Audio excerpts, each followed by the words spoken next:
Hi everyone, it's been a long time. So for today's video, I want to share with you how much would be the earnings for 1 million views in Facebook. This is Jolly, yes, Papa. Sharing with you some information and facts and how to earn online. All right, so based on my experience in my previous account in Facebook, I got $66 for 1.4 million views.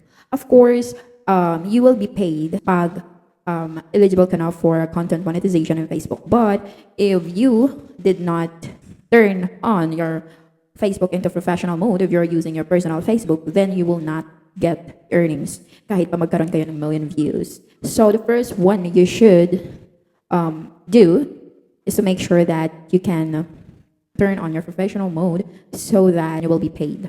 Just to add up lang, guys, if you were using Facebook page, then there's no need for you to turn on the professional mode. Professional mode is just for personal Facebook account so that you will earn something from your videos, photos.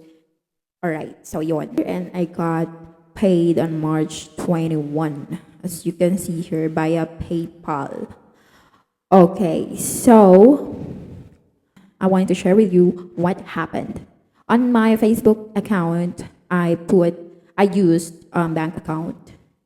So I recommend to use PayPal account instead of bank account if you don't know or you are not sure with your bank account details, especially Swift code, because that was happened to me. So ang naging ganito siya, instead of February 21 ako sasahod, nag-payment on hold because yun nga, nagka-problem sa aking bank account. So hindi pumasok. That's why I have updated it to PayPal account. Then March 21 saka siya pumasok sa aking PayPal, and then at the time I have transferred it to my video account.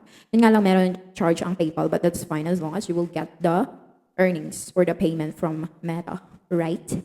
All right, so that's all for today's video. I hope you have learned today. I hope you consider subscribing to my YouTube channel. Thanks for watching. Bye for now. See you.